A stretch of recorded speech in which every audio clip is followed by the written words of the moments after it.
Bonjour à tous. Alors, bienvenue à ce cours sur les probabilités conditionnelles. Donc, c'est la troisième partie d'un cours sur les probabilités. Et donc, si vous regardez cette vidéo sur YouTube, je vous invite à vous inscrire sur learnian.net où vous pourrez voir l'ensemble du cours de terminale de maths et d'autres cours que je mettrai en ligne par la suite. Si vous êtes étudiant, ça vous permet d'apprendre plein de choses. Et si vous êtes prof, learnian.net est un site sur lequel vous aussi, vous pouvez mettre des vidéos de cours en ligne, les agencer pour ensuite faire un cours et le partager avec des gens. Alors, commençons un peu sur les probabilités conditionnelles. On va commencer avec un petit exemple. Imaginons un joueur tire au hasard une carte d'un jeu de 32 cartes. Donc j'ai un jeu de 32 cartes et un joueur tire au hasard une carte. Alors on considère deux événements. L'événement F, la carte tirée est une figure. C'est-à-dire grand F, c'est l'ensemble des issues où la carte tirée est une figure, c'est-à-dire c'est l'ensemble de toutes les figures. Grand R, c'est la carte tirée est un roi, c'est-à-dire c'est l'ensemble des issues où la carte tirée est un roi, c'est-à-dire c'est l'ensemble des 4 rois. Alors, la première question, c'est calculer la probabilité de F, la probabilité de R, et la probabilité d'avoir R inter F. Donc R inter F, ça veut dire que la carte tirée est un roi et la carte tirée est une figure. Ou P désigne la probabilité correspondant à l'équirépartition. C'est-à-dire quand on tire au hasard une carte, on considère qu'on a autant de chances de tirer n'importe quelle carte.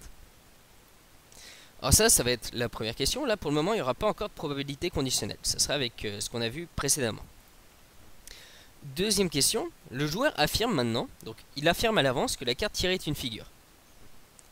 Donc on saura en avance que la carte tirée est une figure. Et la question sera alors, en sachant cette information, quelle est alors la probabilité que la carte tirée soit un roi? Et là, on verra qu'on aura besoin de probabilité conditionnelle. Alors, quelles sont les solutions de ces questions? Alors ici, l'univers oméga, c'est quoi? C'est l'ensemble des 32 cartes que je peux tirer. Donc c'est 32 événements élémentaires équiprobables.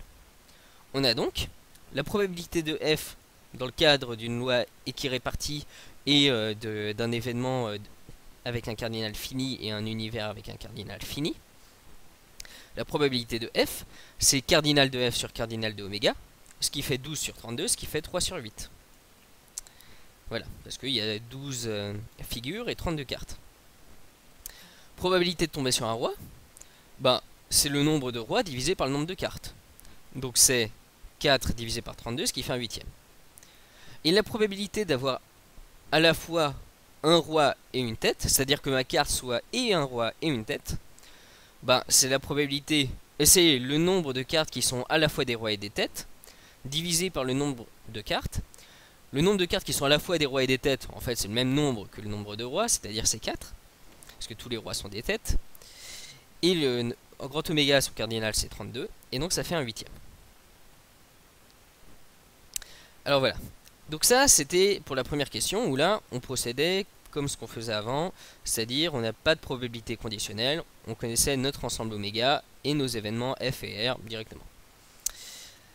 Maintenant, donc deuxième question. Cette fois, le joueur affirme à l'avance que la carte tirée est une figure. Donc maintenant, on veut savoir quelle est la probabilité que cette carte soit un roi. Or maintenant, nous n'avons plus l'équipe probabilité sur oméga.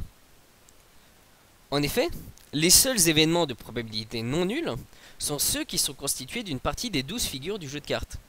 C'est-à-dire la probabilité de tomber sur le 10 de carreau, eh ben, elle est égale à 0. Parce que je sais que la carte tirée est une figure, donc c'est pas un 10 de carreau. La probabilité de tomber sur un as, parce qu'on considère ici que l'as n'est pas une figure, elle est aussi de 0. Alors après, je sais plus quelles sont les cartes dans un jeu de 32 cartes, donc voilà. Mais en gros, toutes les cartes qui ne sont pas des figures, leur probabilité, c'est 0. Parce que le gars, on sait que la carte qu'il a tirée est une figure. On sait ça. Mais donc, en conséquence, les probabilités sur les cartes tirées, elles aussi vont changer. Du coup, ça va pas être 1 sur 32, mais 1 sur le nombre de cartes tirées. Donc ça va être 1 sur 12. Donc, cette fois, on va choisir une nouvelle probabilité, qu'on va noter grand P indice petit f. Et en fait, ça va être grand P sachant f. qui sera nul pour les événements élémentaires ne correspondant pas à une figure, c'est-à-dire qui sera nul sur f bar, c'est-à-dire sur le complémentaire de f, et qui est réparti pour les événements élémentaires correspondant à une figure. Donc il vaudra 1/12 pour chaque issue qui correspond à l'issue où on tire une figure. Donc pour déterminer la probabilité que la carte soit un roi, nous devons seulement considérer les rois qui sont des figures, donc compter les éléments de R et F, c'est-à-dire R intersection avec F. Donc les rois, alors bien sûr tous les rois sont des figures, hein, donc R inter F ça va en fait être R, ça va être la même chose. Mais pour le moment, a priori, si on ne savait pas que les rois étaient des figures, ça serait les rois qui sont des figures, c'est R inter F. Donc probabilité, en sachant que j'ai tiré une figure d'avoir un roi, ça va être égal. Donc là on a défini notre nouvelle probabilité qui en fait n'est pas la probabilité et qui est répartie sur oméga, mais qui est une probabilité qui vaut 0 sur f bar et sur tous les éléments de f bar et qui est répartie sur f. Et donc ça va être égal à cardinal de R inter F sur cardinal de F. Parce que là maintenant on a finalement une loi de probabilité qui est répartie sur F à la place. Donc c'est pour ça que le oméga ça devient du F. Et que ici à la place on parle de R inter F à chaque fois. Et on fait toujours le inter F. Et donc ça c'est égal à 4 sur 12 qu'il faut un tiers. Ce qui fait un tiers. Donc on voit que la probabilité d'avoir un roi, si on n'avait pas affirmé que la carte tirée était une figure et que a priori on avait choisi parmi n'importe quelle carte au hasard, la probabilité d'avoir un roi c'était 1/8, enfin un roi et une figure, où la probabilité d'avoir un roi c'était 1/8, tandis que ici la probabilité d'avoir un roi en sachant que la carte tirée est une figure, elle est seulement de 1 tiers, elle est de 1 tiers, donc elle a augmenté. Alors la probabilité P indice F de R s'appelle la probabilité conditionnelle de R par rapport à F. Alors on la note parfois, en fait on la note très souvent, P de R sachant F, où R sachant F représente l'événement R est réalisé, sachant que F est réalisé. Alors cette dernière notation est un peu déconseillée, car elle ne fait pas ressortir le fait que l'on a une nouvelle probabilité. En fait ici on s'en rend pas trop compte du fait qu'il y a vraiment une nouvelle probabilité qui a été introduite, tandis qu'ici on comprend vraiment qu'en fait on a introduit une nouvelle loi de probabilité qu'on a construit grâce à grand P et à notre ensemble grand F.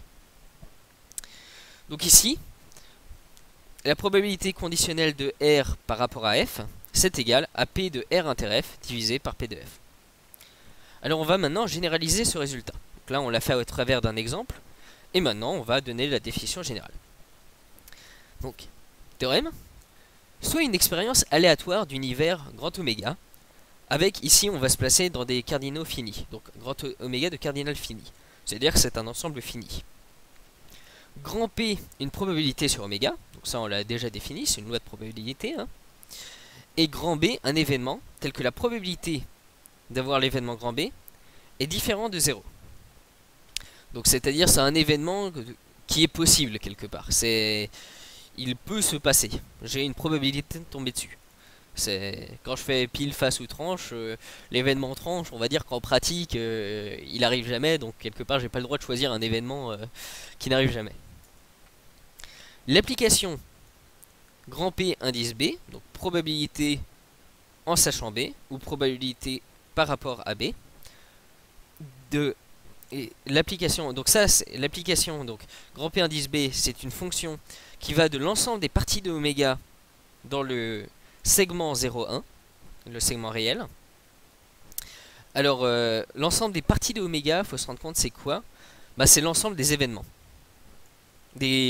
Enfin, l'ensemble de tous les événements possibles. Voilà, donc là, c'est tous les ensembles d'issues qu'on peut créer. Et c'est-à-dire, c'est tous les sous-ensembles de oméga. Donc, l'ensemble des parties de oméga. Et donc, c'est défini par probabilité de sachant B de A, c'est égal à probabilité de A inter B divisé par probabilité pour tout A étant sous-ensemble de oméga, c'est-à-dire pour tout A appartenant à l'ensemble des parties de oméga. Et donc, la fonction qu'on définit de cette manière-là, cette probabilité sachant B, bon, on l'a déjà donné, pour le moment on sait juste que c'est une fonction, et bien en fait c'est une probabilité sur oméga, et c'est pour ça qu'on dit probabilité sachant b. C'est pour ça qu'on la nomme en tant que probabilité. Alors faisons la démonstration, même si elle est hors programme. On a donc probabilité sachant b, donc ce qu'on veut montrer c'est quoi? Pour montrer que c'est une loi de probabilité, il faut d'une part montrer que la probabilité de grand oméga est égale à 1. Donc ça veut dire que ici notre fonction f, si on a une fonction f et on veut montrer que c'est une loi de probabilité, il faut montrer que f sur oméga, il faut montrer que f de oméga est égal à 1. Que pour toute famille de sous-ensembles de oméga disjoints, on a probabilité de la réunion des sous-ensembles qui est égale à la somme des probabilités des ensembles en question. Et aussi, il faudrait montrer en théorie, ce qui ici on considère évident, que la probabilité, quelle que soit la probabilité d'un ensemble, est toujours positive.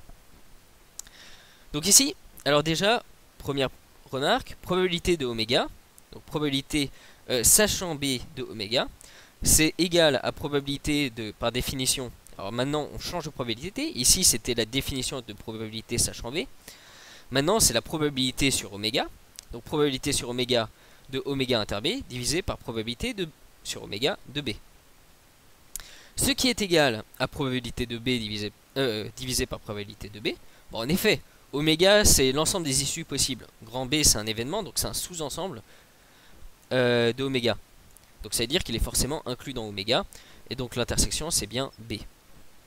Donc c'est probabilité de b divisé par probabilité de b. Ce que j'ai le droit de faire bien sûr parce que la probabilité de b, on avait dit que la probabilité de b était différente de 0 hein. Donc ça c'est égal à 1. Donc maintenant, alors ça c'était la première propriété, que la probabilité sachant b de oméga c'est bien égal à 1. Donc on vérifie déjà cette première propriété d'une loi de probabilité. Alors maintenant, soit A1 jusqu'à AN, des événements, c'est-à-dire des éléments de l'ensemble des parties de oméga, ou bien des sous-ensembles de oméga, 2 à 2 disjoints. Donc on va montrer la deuxième propriété. On a probabilité sachant b de la réunion des AI, c'est égal à la probabilité, mais cette fois la probabilité de départ, c'est-à-dire la probabilité sur oméga, de, ici, on part de la définition, donc c'est la réunion, ici on parlait de la réunion, donc c'est probabilité de la réunion des AI inter b divisé par la probabilité de b. Or, la réunion des AI inter b, c'est la même chose que la réunion des AI inter b. C'est-à-dire, ici la parenthèse, j'ai le droit de la déplacer. Et alors, d'un point de vue ensembliste, ça doit être une règle sur les unions et les intersections. Mais ça semble assez intuitif. Si X appartient à la réunion des AI inter b, alors forcément, il appartient au moins à un AI. Et il appartient forcément à B. Et donc s'il appartient forcément à au moins un AI et à B, il y a forcément un de ces I pour lequel il appartient à AI inter B. Donc voilà. Et vice versa, hein, ça marche aussi dans l'autre sens. Voilà. Donc si un élément appartient à un des AI inter B, et dans ce cas il appartient à B, et il appartient à un des AI, donc il appartient aussi à la réunion des AI. Voilà. Donc ici, on est passé de cette partie-là à cette partie-là. Or, les événements AI inter B sont 2 à 2 disjoints, parce que les AI le sont. En effet, si les AI sont disjoints, AI inter B, ils sont tous disjoints aussi. Parce que c'est tous des sous-ensembles des AI.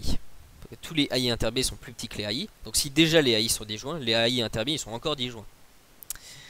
Donc, probabilité de la réunion des AI inter B, vu que là on est passé en fait de la... Au début on était sur la probabilité sachant B. Donc ça c'était la nouvelle probabilité qu'on avait introduite. Mais ici on est en train de parler de la probabilité qu'on s'est donnée au début. C'est-à-dire la probabilité sur oméga. Donc elle, on sait qu'on a le droit de faire ça sur elle, parce qu'on sait que c'est une probabilité. Donc on a le droit de passer de la probabilité de la réunion d'ensembles disjoints à la somme des probabilités de ces ensembles. Et donc c'est la somme pour i allant de 1 à n de la probabilité des AI inter B. D'où, si on repart au début, on a probabilité de la réunion pour i allant de 1 à n des AI, qui est égale à la somme pour i allant de 1 à n des probabilités des AI inter B, divisé par probabilité de B. Donc ça, c'est parce qu'on a pris ça, on l'a remplacé par ça, et le probabilité de B qui était en dessous, il est resté pareil. Et donc ça, c'est égal à somme pour i allant de 1 à n de la probabilité des AI inter B divisé par la probabilité de B. Je passe juste, je factorise, enfin le facteur, je le mets juste dans la somme, mais ça marche ça. Ça, j'ai le droit de le faire. Et donc ça, c'est égal à somme pour i allant de 1 à n de la probabilité sachant B des AI. Parce qu'en fait, ici, on retrouve à chaque fois, dans chaque terme de la somme, on retrouve la définition de la probabilité sachant B de AI. Et donc, on a bien vérifié que la probabilité sachant B de la réunion d'ensemble de sous-ensemble de oméga disjoint, c'est bien égal à la somme des probabilités sachant B de ces sous-ensembles. Alors, l'application probabilité sachant B est bien une probabilité, et donc le théorème est démontré. Je n'ai pas parlé du fait que la probabilité était positive, mais c'est assez évident ici parce que ça c'est positif, donc c'est forcément positif. Voilà. Alors définition. Maintenant on va commencer à parler donc de probabilité conditionnelle. En fait là j'en parle depuis tout à l'heure. Donc l'application qu'on a définie, probabilité que moi j'appelais probabilité sachant B, ainsi définie s'appelle probabilité B conditionnelle. Donc c'est probabilité avec la condition B, probabilité sachant B. Donc la quantité probabilité indice B de A se lie en fait probabilité sachant B de A. Donc parfois on le note aussi probabilité de A sachant B de cette manière là, mais cette notation là est meilleure. Donc retenez celle-là. On a ainsi probabilité sachant B de A est égale à probabilité de A inter B divisé par probabilité de B. Alors quelques remarques. Donc ça c'est vraiment la définition. Et dans tous les exos vous en aurez besoin. Donc retenez vraiment ça, c'est la formule classique, faut la retenir. Et en plus ce qui est marrant c'est qu'il y a une sorte de symétrie ici entre le sachant B de A. Enfin ici il y a une symétrie entre A et B. Donc ici probabilité de sachant B de A et probabilité sachant A de B, ça va être égal. Non ça va pas être égal, il va juste y avoir une différence ici. Mais il va y avoir un lien entre les deux. Et ça va être marrant. Alors, la relation ci-dessus est très utile également dans l'autre sens. Et donc, souvent, on veut connaître la probabilité de A inter B, c'est-à-dire probabilité d'avoir à la fois A et à la fois B. Et donc, probabilité de A inter B, ça va être, par définition ici, probabilité sachant B de A fois probabilité de B, ce qui va être égal à probabilité sachant A de B fois probabilité de A. Donc, ici, c'est par définition, probabilité de A inter B, probabilité sachant B de A fois probabilité de B, c'est bien égal à ça. Mais si on remplaçait les lettres A et B, probabilité de A sachant B, c'est probabilité de A inter B divisé par probabilité de A. Donc je repasse le probabilité de A de l'autre côté, et ça fait probabilité de A sachant B fois probabilité de A. Alors, petite remarque, l'événement contraire de A sachant B, c'est l'événement A bar sachant B. C'est-à-dire, c'est l'événement A n'est pas réalisé, sachant que B l'est. Donc l'événement contraire de A sachant B, c'est A bar sachant B. Cas particulier, si A est inclus dans B, alors on a probabilité de A qui est plus petite que probabilité de B. Et dans ce cas, probabilité de A inter B est aussi égale à probabilité de A. Parce que oui, A est inclus dans B. Donc A inter B c'est égal à A. Et donc probabilité de A c'est bien égal à probabilité de A. D'où dans ce cas de figure, si A est inclus dans B, probabilité sachant B de A, c'est probabilité de A divisé par probabilité de B. Donc moi ce que je dis vraiment, ce qu'il faut retenir c'est cette définition là. À partir de cette définition il y a tout qui découle. C'est probabilité sachant B de A, c'est égal à probabilité de A inter B divisé par probabilité de B. Ou moi sinon je préfère souvent retenir cette formule là. Probabilité d'avoir A et B, c'est probabilité sachant B d'avoir A fois probabilité de B. Alors je vais donner un petit exemple.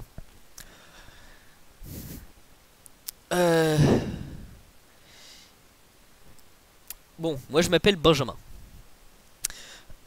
Imaginons la probabilité... alors, je l'invente complètement et c'est complètement faux. Imaginons que imaginons que la probabilité d'un garçon d'être un garçon, quand on a une personne, c'est une chance sur deux. Imaginons que la probabilité quand on est un garçon de s'appeler Benjamin, c'est 1 sur 100. Imagine. Alors, la question que j'ai, c'est quelle est la probabilité d'être à la fois un garçon et de s'appeler Benjamin? Et bien dans ce cas, c'est la probabilité d'être un garçon fois la probabilité de s'appeler Benjamin en sachant que je suis un garçon. Et donc ça, la probabilité d'être un garçon, 1/2. La probabilité de s'appeler Benjamin en sachant que je suis un garçon, c'est 1 centième. Et donc ça fait 1 sur 200. Et donc là, j'ai trouvé la probabilité d'être à la fois un garçon et de s'appeler Benjamin. Donc ça, c'est vraiment l'illustration de cette formule. Alors ici, on va faire un petit exemple. Un exemple un peu plus scolaire. Vu que vous êtes en terminale en plus, ça vous parle et ça doit vous stresser. Bon, je rigole, faut prendre les maths pour s'amuser. Hein. C'est plus marrant comme ça. Alors, un élève sérieux de terminale, ou un élève qui aime les maths, ou les autres matières scolaires, parce que là c'est le bac dont on parle, a 80% de chances d'avoir son bac au mois de juin. Bon, c'est pas trop mal. Pendant les grandes vacances qui suivent, il passe un concours pour intégrer une école. Parce qu'en plus, il a envie de continuer ses études. Le concours est ouvert à tous les élèves, bacheliers ou non, mais notre candidat a 60% de chances d'être admis dans cette école s'il est bachelier et 30% sinon. Oui, quelque part on imagine que s'il a son bac, c'est probablement que finalement il a réussi à avoir un bon niveau. Et donc, s'il a son bac, il a quand même plus de chances de réussir à rentrer de mieux réussir son concours que s'il n'a pas son bac. Voilà. Alors notons B l'événement. L'élève réussit son bac. Et A, l'événement, l'élève est admis dans l'école. Et donc, là en fait on fait un schéma qu'on aime bien faire à ces moments-là, c'est des petits arbres. Et ça c'est sympa. C'est-à-dire on fait le premier événement, et souvent il y a une sorte de logique un peu chronologique ou derrière, même si en fait la logique chronologique n'est pas obligatoire. Ici on pourrait très bien verser A et B. Ici on peut imaginer que l'élève réussit son bac. Donc est-ce qu'il réussit? Il a une probabilité de 80%. Est-ce qu'il ne le réussit pas? Probabilité de 20% de le rater. Pas de bol. Et ensuite, une fois qu'il a réussi son bac, probabilité qu'il réussisse son concours, donc son examen, c'est-à-dire l'événement A, c'est 60%, donc 0,6. Et qu'il le rate, pas de bol encore, 40%. Et s'il n'a pas eu son bac, probabilité... Alors là, ils ont inversé l'ordre. Ici, non, c'était du B, là. Probabilité qu'il le réussisse, donc ici, c'est pas B bar, hein, c'est B. Ah non, non, désolé, c'est bien B bar, je suis désolé. C'est probabilité, en sachant qu'il a raté son bac, d'avoir A, c'est bien 0,3. Et probabilité, sachant qu'il a raté son bac, de ne pas l'avoir, c'est 70%, parce que s'il a raté son bac, il a probablement moins de chances de réussir son concours. Alors la question, c'est quelle est la probabilité que l'élève réussisse son bac et soit admis à son école. Donc c'est-à-dire qu'il ait à la fois son bac et son école.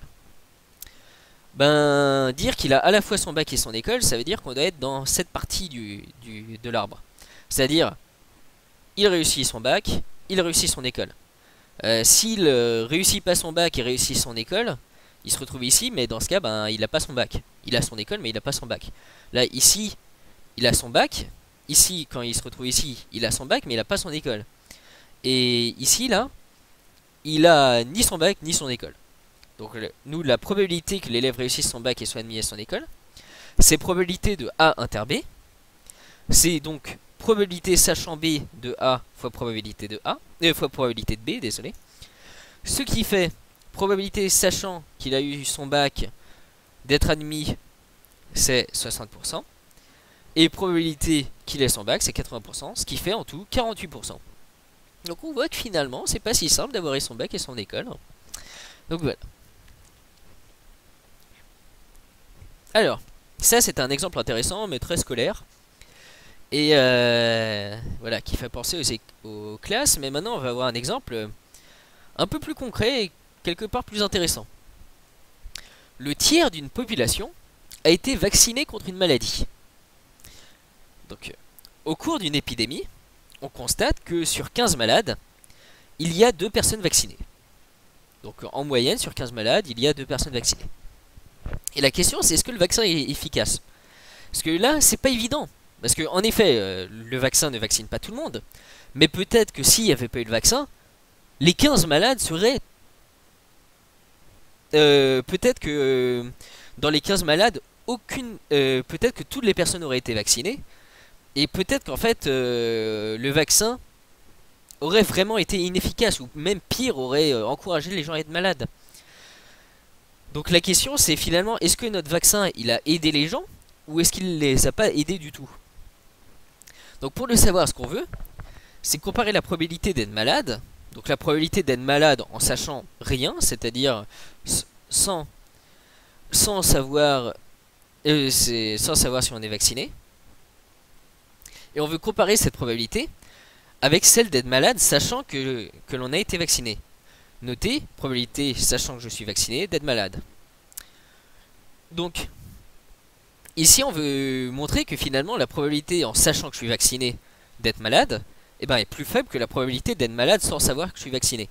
C'est-à-dire le fait de savoir que je suis vacciné, c'est-à-dire le fait d'être vacciné, eh ben, ça a réduit ma probabilité d'être malade. Peut-être ça l'a pas forcément supprimé complètement, mais ça l'a réduit.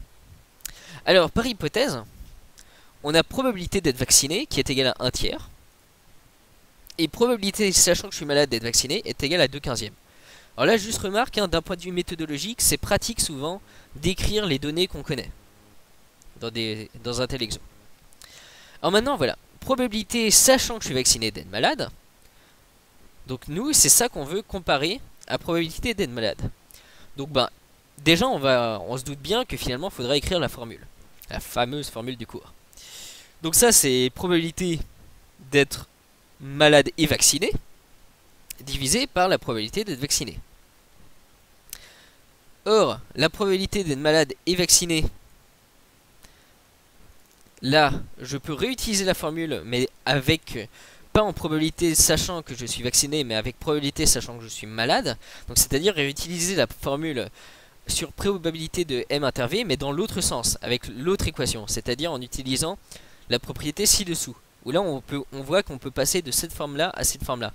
C'est ça qui est super intéressant. Donc, probabilité de M inter V, c'est aussi probabilité sachant M de V fois probabilité de M. Le tout divisé par P de V, ça n'a pas changé. Et alors ça, probabilité d'être malade sachant que je suis vacciné, on le connaît, c'est 2/15. Probabilité d'être malade, on le connaît, c'est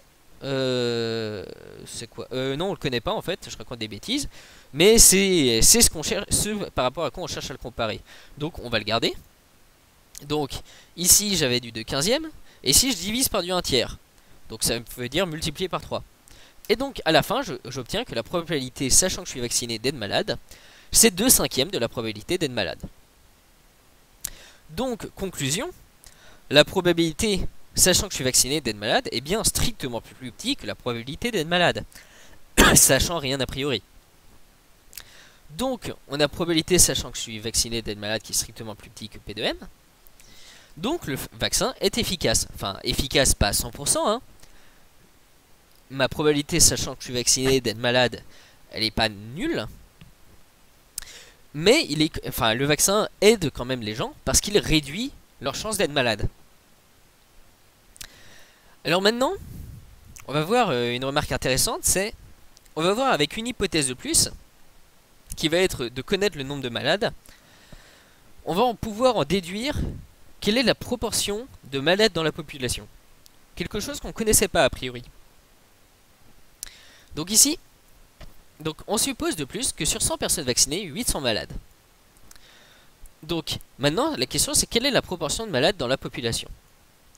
Donc nous sommes tous malades, on pourrait répondre, mais non, là c'est pour cette maladie donnée. C'est des malades. Bon, alors, probabilité, sachant que je suis vacciné, d'être malade. Là, ce qu'on vient de donner, c'est 8 sur 100, ce qui fait 2/25. Or, probabilité, sachant que je suis vacciné, d'être malade, c'était 2/5 de la probabilité d'être malade. D'où, en conclusion, probabilité d'être malade, je remplace ici par du 2 sur 25, je passe le 2/5 de l'autre côté, ça fait 2 sur 25 fois 5,5, 5 sur 25, ça fait 1/5. Et donc, la probabilité d'être malade, ça fait 1/5. Et donc, en tout, dans ma population, il y a 20% de malades. Donc, j'ai quand même une population qui est globalement très malade. Bon. Alors maintenant, petite question qui est plus un peu dans le style énigme. Voilà, parce que pour ceux qui aiment les maths, souvent les énigmes, c'est assez fun et tout. Les autres, ça les ennuie. Mais bon, donc on va faire de cette manière-là une énigme qui est pas forcément... où on se trompe facilement, sinon. Un homme rend visite à une famille ayant 2 enfants. L'un des 2 enfants, un garçon, ouvre la porte. Alors la question c'est quelle est alors la probabilité que les 2 enfants soient des garçons? Est-ce que j'ai une chance sur 2 que les 2 enfants soient des garçons? Parce qu'on pourrait se raisonner en se disant que la deuxième personne qui va ouvrir, ça a peut-être une chance sur 2 d'être un garçon ou une fille. Ou est-ce que... mais est-ce que finalement on a déjà pris le garçon? Donc est-ce que ça serait 1 sur 4? On va voir qu'en fait c'est aucune de ces 2 réponses. Alors considérons alors justement pour pas se tromper, et c'est là où quelque part le formalisme ça aide à ne pas se tromper. Considérons l'expérience aléatoire suivante. Choisir au hasard une famille de 2 enfants et regarder si ce sont des garçons ou des filles. Donc c'est quoi l'univers associé? Alors l'univers associé il comporte 4 issues possibles. Grand oméga, c'est l'ensemble à 4 éléments qui est composé de... Alors l'aîné est une fille, le cadet est une fille, l'aîné est une fille, le cadet est un garçon, l'aîné est un garçon, la cadette du coup est une fille, et l'aîné est un garçon, le cadet est un garçon. Donc ça c'est les 4 possibilités pour une famille de 2 enfants. Et alors statistiquement, on peut considérer que ces 4 événements sont équiprobables. En effet, chacun a une probabilité de 1/4 à peu près. Bon, en réalité, c'est pas exactement vrai. Il y a peut-être plus de garçons à la naissance que de filles ou un truc comme ça. Mais bon, on va considérer ici qu'on a une chance sur 2 d'avoir un garçon et une fille à chaque fois. Alors, notons A, l'événement. Les 2 enfants sont des garçons. Et B, l'événement. Un des 2 enfants est un garçon. Donc A, c'est l'événement, les 2 enfants sont des garçons. Et B, c'est l'événement, un des 2 enfants est un garçon. Donc au moins un des 2 enfants est un garçon. Là, c'est un sorte de au moins un des 2 enfants est un garçon. C'est pas un et un seul, c'est au moins un. Donc l'événement A, les 2 enfants sont des garçons. Il y en a un seul. C'est l'événement GG. L'événement B, où au moins un des enfants est un garçon, il est composé de 3 éléments, FG, GF et GG à nouveau. Par contre, l'issue FF, elle n'est ni dans A ni dans B, parce que si on a 2 filles, on n'a pas 2 enfants qui sont des garçons, sauf cas transsexuels. Et si on a 2 filles, aucune des 2 n'est un garçon a priori. Il s'agit donc de... Et nous, donc, ce qu'on veut calculer, au final, ce qu'on voulait depuis le début, c'était quoi? C'était la probabilité, en sachant que j'ai au moins un garçon dans la famille. Parce que, moi, l'information que j'ai en voyant que la personne qui a ouvert la porte est un garçon, la seule information que j'ai, c'est que dans cette famille, il y a au moins un garçon. Et aussi que c'est lui qui un garçon a ouvert la porte. Mais l'information que j'ai, c'est qu'il y a au moins un garçon. Donc l'information que j'ai, la chose que je sais, c'est qu'il y a un garçon. Donc ce que je sais, c'est l'événement B. Je sais que je suis dans le cas de figure suivant. Je sais que je ne suis plus dans le cas de figure avec 2 filles. Je sais que je suis dans un de ces 3 cas de figure. Donc ce qu'on veut calculer, c'est la probabilité sachant B de A, c'est-à-dire que les deux enfants soient des garçons. Donc probabilité en sachant qu'un des 2 enfants est un garçon, que les 2 enfants soient des garçons. C'est probabilité de A inter B divisé par probabilité de B. Et maintenant, je ressors toutes mes formules de maths que j'ai apprises et que j'ai utilisées plein de fois. Or, A inter B c'est égal à A ici. Pourquoi A inter B est égal à A? Bah oui, A c'est GG et B il y a FG, GF et GG. Donc A est bien inclus dans B. C'est bon, A inter B est égal à A. Donc probabilité sachant B de A, c'est du coup...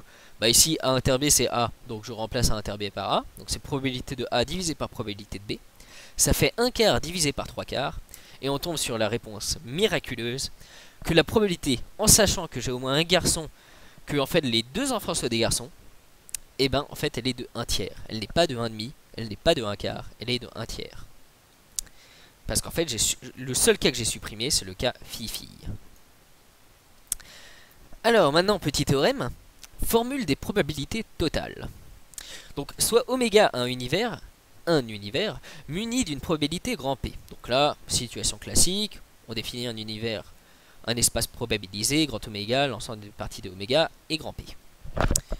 Si des parties B1 jusqu'à Bn de probabilité non nulle constituent une partition de grand oméga, alors juste après je vais définir ce qu'est une partition de grand oméga, alors pour tout événement grand A, on a probabilité de A, c'est égal à somme pour k allant de 1 à n de la probabilité de A inter bk, ce qui est égal à la somme pour k allant de 1 à n, et donc là on utilise la définition de la probabilité de A, enfin de la probabilité sachant bk, ce qui est égal du coup à la probabilité sachant bk de A fois probabilité de bk.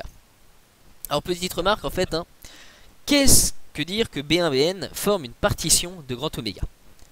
L'idée c'est que grand oméga c'est un gros gâteau et que B1Bn c'est l'ensemble des parts que je fabrique, c'est-à-dire je vais couper le gâteau en n parties. Et donc l'idée c'est que B1Bn ça doit être déjà des ensembles non vides. Oui, parce que ce serait un peu bête de rajouter des ensembles vides dans une partition, ça serait plus embêtant qu'autre chose, ça sert à rien. Donc, elles doivent être non vides. Elles doivent être toutes 2 à 2 disjointes. En effet, les deux parts de gâteau, si je crée deux parts de gâteau qui partagent des bonbons qui sont sur le gâteau, et ben les deux personnes qui veulent manger les deux parts, ils vont avoir du mal à chacun manger les mêmes bonbons. Bon, je sais pas, un gâteau avec des bonbons dessus, c'est un peu bizarre. Et voilà. Alors, donc, les B1 et Bn donc, sont 2 à 2 disjoints. Donc ils sont tous, ils n'ont pas d'éléments en commun. 2 à 2. Et donc c'est-à-dire BI inter BJ n'est pas l'ensemble vide, implique que I est égal à J. C'est-à-dire bah, si BI et BJ partagent en fait des éléments, et ben en fait ça veut dire que on parle du même ensemble, c'est-à-dire que l'indice I et l'indice J c'est le même. Donc ça veut dire que si I est différent de J, alors la contraposée de ça c'est I est différent de J, implique BI inter BJ est égal à l'ensemble vide. Donc on peut vraiment définir ça avec la contraposée ou cette formule là, c'est la même chose. Et autre propriété que les B1Bn doivent respecter, c'est que la réunion de tous les B1Bn, ça doit faire l'ensemble de mon gâteau, c'est-à-dire ça doit faire oméga, c'est-à-dire l'ensemble de mes parts doit faire mon gâteau. La réunion de toutes mes parts doit faire mon gâteau. Et donc dans ce cas-là, probabilité de A, d'un événement A, c'est la probabilité pour k allant de 1 à n de A, enfin c'est somme pour k allant de 1 à n de probabilité de A inter bk, c'est-à-dire d'avoir A et d'être dans le sous-ensemble bk, d'avoir A et l'événement bk, ce qui est égal par définition de la probabilité sachant bk à la somme pour k allant de 1 à n de probabilité sachant bk de A fois probabilité de bk. Petite démonstration. Hors programme. C'est pas grave, on l'a fait quand même. Les ensembles A inter B1, A inter B2 et A inter Bn constituent une partition de A. Et c'est ça qui va être super intéressant. C'est que ben B1, B2 jusqu'à Bn sont tous disjoints. Donc A inter B1 il est dans B1, A inter B2 il est dans B2, A inter Bn il est dans Bn. Donc A inter B1, A inter B2 et A inter Bn sont en effet disjoints 2 à 2. Parce que ils sont tous des sous-ensembles d'ensembles qui étaient déjà disjoints 2 à 2. Donc ils sont déjà disjoints 2 à 2. Alors, on pourrait considérer qu'il y a éventuellement une petite erreur. Il ne constitue pas exactement une partition de A. La seule petite erreur, c'est qu'on peut imaginer ici que certains de ces ensembles soient des ensembles vides. Mais ça change rien à la formule, parce que la probabilité de l'ensemble vide, ça sera égal à 0. Donc c'est pas exactement une partition de A, c'est une petite erreur. Mais bon, c'est en gros, si on retire tous les ensembles qui sont vides ici, là on obtient une partition de A. Donc déjà on a montré qu'ils sont 2 à 2 disjoints.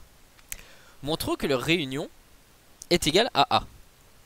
Et bien A inter B1 union A inter B2 union A inter Bn, bah, c'est la réunion de tous les A inter BK, ce qui aussi est égal à A intersection la réunion de tous les BK, ce que j'ai le droit de faire.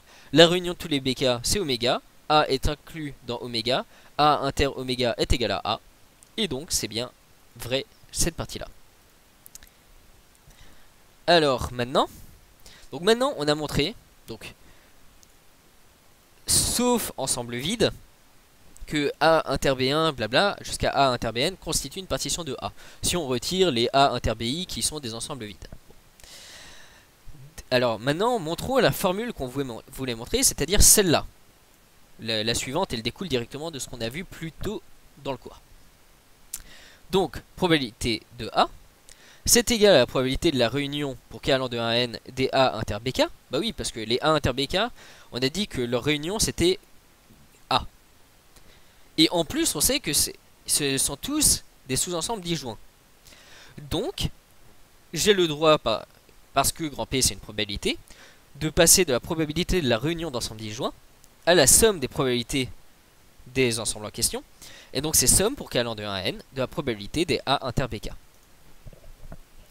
Or, comme probabilité de A inter Bk, c'est probabilité sachant Bk de A fois probabilité de Bk, ça à connaître par cœur, et vraiment il y a un côté intuitif à cette formule. Pour tout entier k tel que 1 plus petit que k plus petit que n, on a probabilité de A qui est aussi égale du coup à probabilité qui est somme pour k allant de 1 à n de probabilité sachant B indice k de A fois probabilité de B indice k. Alors, on va faire plusieurs illustrations. Donc première illustration, c'est j'ai mon ensemble oméga. Donc là c'est pour comprendre les histoires de partition dont je parlais. J'ai mon ensemble oméga, donc lui c'est le plus grand des ensembles. J'ai une première partition, B1, B2, B3, B4, B5 jusqu'à Bn. Donc on remarque bien ici que aucun des BI n'est un ensemble vide. Donc première règle pour créer une partition. Deuxième règle, les BI sont tous 2 à 2 disjoints. C'est-à-dire B1 et B2, ben, ils ont pas d'éléments en commun, ils se superposent pas. B2 et B3 non plus, B1 et B3 non plus. Et 2 à 2, ils n'ont jamais d'éléments en commun, c'est-à-dire 2 à 2, leur intersection, c'est l'ensemble vide. Enfin, troisième propriété, la réunion de tous les BI, et ben c'est bien mon ensemble grand oméga. Alors, donc ça c'était pour dire que la famille des BI, pour I allant de 1 à n, est une partition de grand oméga. Alors maintenant, c'est quoi l'ensemble des BI inter grand A? Alors B1 inter grand A, c'est l'ensemble vide, parce que A et B1 ils se croisent pas. B2 inter grand A, bah, c'est cette petite partie ici. B3 inter grand A, bah, c'est cette partie bleue ici. B4 inter grand A, c'est cette partie là. B5 inter grand A, c'est cette partie là, et ainsi de suite, voilà. Alors petite remarque. Déjà, est-ce que ils sont 2 à 2 disjoints, les B2 inter, les BI inter A? Bah, B1 inter A, c'est l'ensemble vide, donc lui il risque d'être disjoint avec tout. B2 inter A et B3 inter A, bah oui, vu que B2 et B3 étaient disjoints, bah même si on se limite à cette proportion-là, et cette proportion-là, et bah ça reste disjoint. Et donc tous les BI inter A sont bien disjoints. Autre remarque, est-ce que la réunion des BI inter A c'est bien égal à A? Bon alors ici c'est l'ensemble vide, ici c'est l'ensemble vide, donc on les ignore quelque part. B2 inter A ça fait cette partie là, B3 inter A ça fait cette partie là, B4 inter A ça fait cette partie là, B5 inter A ça fait cette partie là, et ainsi de suite. Et donc à la fin je vais finalement créer tous les A. Et ça c'est vraiment vrai parce que finalement tous les BI, leur réunion fait grand oméga.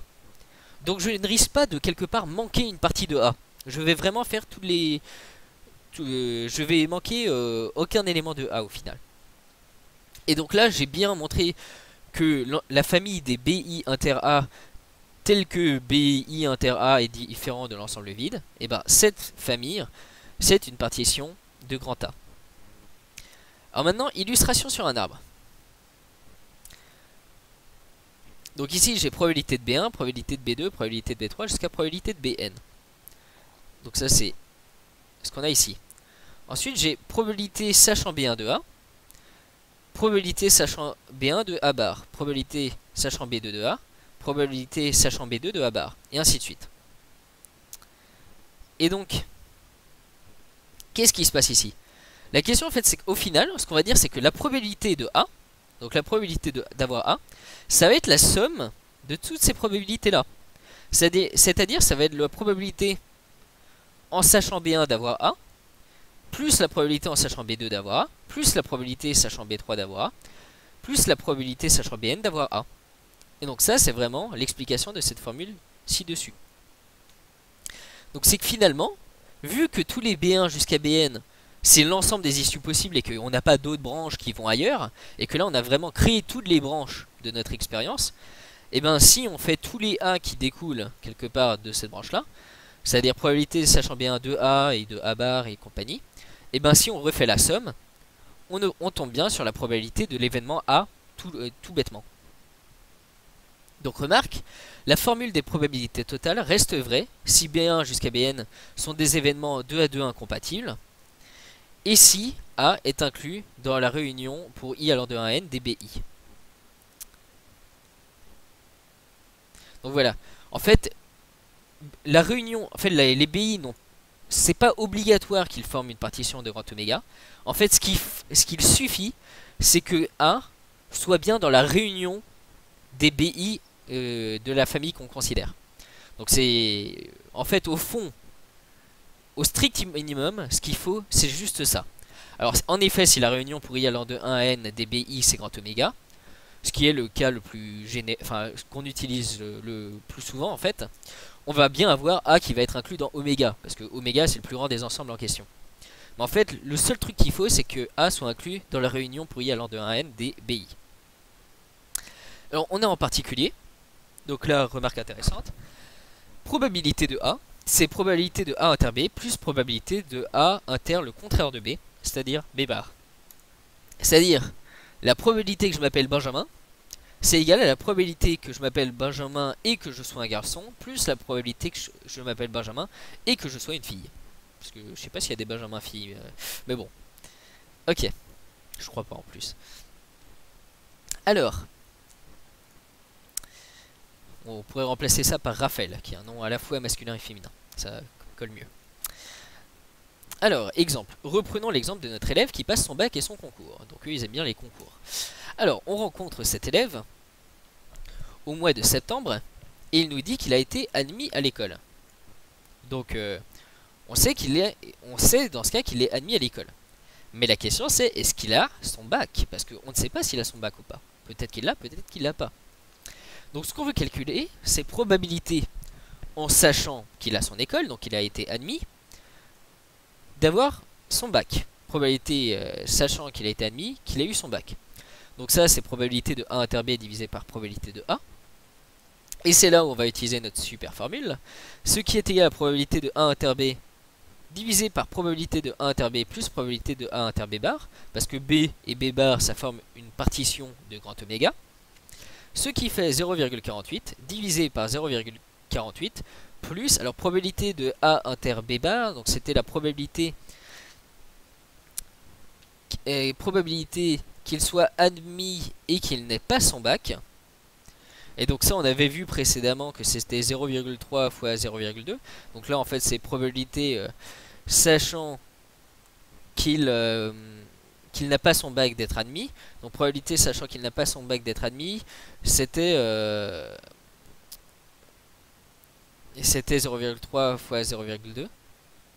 Enfin probabilité sachant qu'il n'a pas son bac d'être admis fois probabilité d'être admis. Donc probabilité d'être admis, enfin bon bref. Le probabilité de 1 inter B bar, on l'avait déjà calculé précédemment. Je ne me souviens plus exactement des nombres qu'on donnait. Mais c'était 0,3 fois 0,2. Et donc ça fait 8 neuvièmes. Alors reprenons maintenant l'exemple un peu plus sérieux de l'épidémie. Et cherchons la probabilité qu'une personne non vaccinée tombe malade. Donc nous on connaissait la probabilité qu'une personne vaccinée tombe malade. Donc ce qu'on cherche c'est probabilité de V bar. Probabilité sachant V bar de M, c'est-à-dire probabilité sachant que je ne suis pas vacciné d'être malade. Il est clair que les événements V bar constituent une partition de l'ensemble de la population. En effet, V union V bar, par définition de V bar, c'est grand oméga. V inter V bar, par définition de V bar encore une fois, c'est égal à l'ensemble vide. Et bon, faudrait préciser... alors c'est une partition sauf si grand V est égal à oméga ou l'ensemble vide, parce que bien sûr c'est pas censé être l'ensemble vide, bon on s'en moque un peu. D'après la formule des probabilités totales, on a probabilité d'être malade, c'est probabilité sachant V d'être malade fois probabilité de V, plus probabilité sachant que je ne suis pas vacciné d'être malade, fois probabilité de ne pas être vacciné. Et donc, probabilité sachant que je ne suis pas vacciné d'être malade, et je l'ai ici, et tous les autres, ça va être des constantes que je vais pouvoir calculer. Donc, ça va être égal à quoi? Je passe ce terme-là de l'autre côté. Donc, c'est probabilité d'être malade, moins probabilité sachant que je suis vacciné d'être malade, fois probabilité de V. Il me reste maintenant ce terme-là. Petite question, combien vaut probabilité de V bar? Et là, alors ça, c'est une remarque à retenir vraiment absolument. Probabilité de V bar, c'est 1 moins probabilité de V. En effet, probabilité de V bar plus probabilité de V, c'est probabilité de oméga, ce qui est égal à 1. Donc, probabilité de V bar, c'est-à-dire probabilité de l'opposé de V, c'est 1 moins probabilité de V. Et donc, ici, j'avais passé ce terme-là de l'autre côté, donc j'avais obtenu ce terme-là. Maintenant, je divise par ce terme-là. Alors, je divise que à condition que, bien sûr, probabilité de V doit être différente de 1, c'est-à-dire, on n'a pas tout le monde qui est vacciné, ce qui n'est pas le cas dans mon expérience. Hein. Donc, c'est 1 moins probabilité de V. Maintenant, je fais tous les calculs parce que on avait tous les chiffres. Donc, c'était 1 cinquième moins 2 sur 25 fois 1 tiers divisé par 2 tiers, et bla. Et j'obtiens que la probabilité, sachant que je suis pas vacciné d'être malade, c'est 0,26. Et donc, si on se souvient... Alors, je sais pas si on a fait probabilité, sachant que je suis vacciné d'être malade, mais en tout cas, c'est clairement inférieur que ça, si on fait le calcul. Alors maintenant, on va faire notre dernier exemple de cette partie de cours. Ensuite, on va parler d'autre chose qui est l'indépendance, ce qui en fait va être lié au fait aux probabilités conditionnelles. Mais donc, dernier exemple, on a un feu tricolore. Donc, un automobiliste arrive à proximité, disons une dizaine de mètres, d'un feu tricolore, et aucun véhicule ne le précède. Donc, il n'a personne devant lui, et il voit un feu. Un feu qui peut être rouge, vert ou orange. On suppose que si le feu est vert à ce moment-là, l'automobiliste décide de passer avec une probabilité de 99%. A priori, il voit le feu qui est vert, lui il est à 10 mètres du truc, a priori il se dit je vais passer. Donc 99%, il va pas s'arrêter quoi, il va continuer. Si le feu est orange, l'automobiliste décide de passer avec une probabilité de 3 chances sur 10, 30%. C'est-à-dire, il voit le truc orange, il se dit oh, peut-être je freine ou peut-être que je fais la mauvaise chose et je fonce pour passer avant que ça passe au rouge. Ce qui n'est pas la bonne méthode, mais bon. Enfin, si le feu est rouge, l'automobiliste décide de passer avec une probabilité de 1 sur 100. Il y en a quelques-uns qui grillent les feux rouges et qui créent souvent des accidents à cause de ça. Donc, le cycle du feu tricolore dure 1 minute. Alors, il est vert pendant 25 secondes, orange 5 secondes et rouge 30 secondes. Alors la question c'est quelle est la probabilité que l'automobiliste passe sans s'arrêter à ce feu tricolore? Donc là on a plein de données et on veut savoir l'automobiliste quelle est la probabilité qu'il passe sans s'arrêter à ce feu tricolore. Et donc on va noter un peu tous ces événements. Soit A l'événement, l'automobiliste passe sans s'arrêter au feu. Donc ça c'est ce qu'on cherche. Et V, on va noter V l'événement, le feu est vert. O l'événement, le feu est orange. Et R l'événement, le feu est rouge. Donc ça c'est pratique. C'est pratique en proba parce qu'on peut noter les trucs un peu comme on veut assez souvent. Ça c'est pratique. C'est assez proche du français des fois. Alors faut y faire gaffe, mais des fois c'est sympa comme ça. Donc on note ça grand V, grand O, grand R.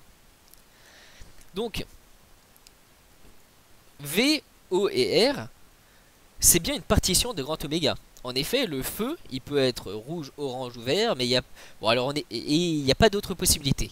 Il n'y a pas de le feu est en panne, il n'y a pas de le feu il devient violet par magie, ou voilà, c'est le feu, il a que ces trois couleurs dans notre expérience. Or, et s'il est vert ou orange ou rouge, il peut pas être et orange et rouge, il peut pas être et vert et orange, sinon c'est un feu qui marche pas très bien. Donc, maintenant on a décrit une partition pour l'ensemble des issues pour notre feu. Et donc, la probabilité de A, c'est-à-dire que notre automobiliste passe, c'est la probabilité en sachant que le feu est vert de A fois P de V, plus P sachant O de A fois P de O, plus P sachant R de A fois P de R. Donc là, on utilise la formule, alors je sais plus comment ils appelaient ça, mais la fameuse formule des probabilités totales, où on a créé notre partition, et maintenant, on sépare avec tous les P de sachant le premier ensemble de la partition fois P de V, probabilité sachant le deuxième élément de notre partition fois probabilité de cet élément là, enfin élément qui est un ensemble en fait, et voilà, et ainsi de suite. Et donc probabilité ici, probabilité sachant qu'il était vert de passer, c'était 99 sur 100 fois la probabilité qu'il soit vert, c'est 25 sur 60, ce qui fait 5 sur 12. Probabilité sachant qu'il est orange de passer, c'était 30% fois probabilité qu'il soit orange, c'est un douzième. Et probabilité sachant qu'il est rouge de passer fois probabilité qu'il soit rouge, c'était, heureusement c'est assez petit, c'est 1 centième fois 1 demi. Et donc ça fait 177 sur 40, ce qui est, petite remarque, strictement plus petit que 1,5. Et donc en moyenne, quand je vais rencontrer un feu, si le feu respecte toutes ces propriétés-là, et que moi en tant que conducteur, je respecte ces propriétés-là aussi, c'est-à-dire statistiquement je respecte ça, en moyenne je vais m'arrêter au feu. Donc voilà. Donc voilà, ça c'était pour la notion de probabilité conditionnelle. Donc on a vraiment vu toute l'idée de probabilité sachant B d'avoir un événement A, qui est égal à probabilité de A inter B divisé par probabilité de B. Et donc grâce à ça on va pouvoir parler d'événements qui sont, je crois, oui, P indépendants, donc indépendants suivant une loi de probabilité. Mais ça c'est pour la prochaine vidéo. Et je vous conseille de regarder cette vidéo sur leornian.net ainsi que tout le reste du cours de terminale, parce que ça sera plus structuré pour vous. Et si vous êtes prof, n'hésitez pas vous aussi à faire comme moi et à partager vos passions et à mettre des vidéos de cours en ligne. Ok, donc à bientôt à tous et à la prochaine.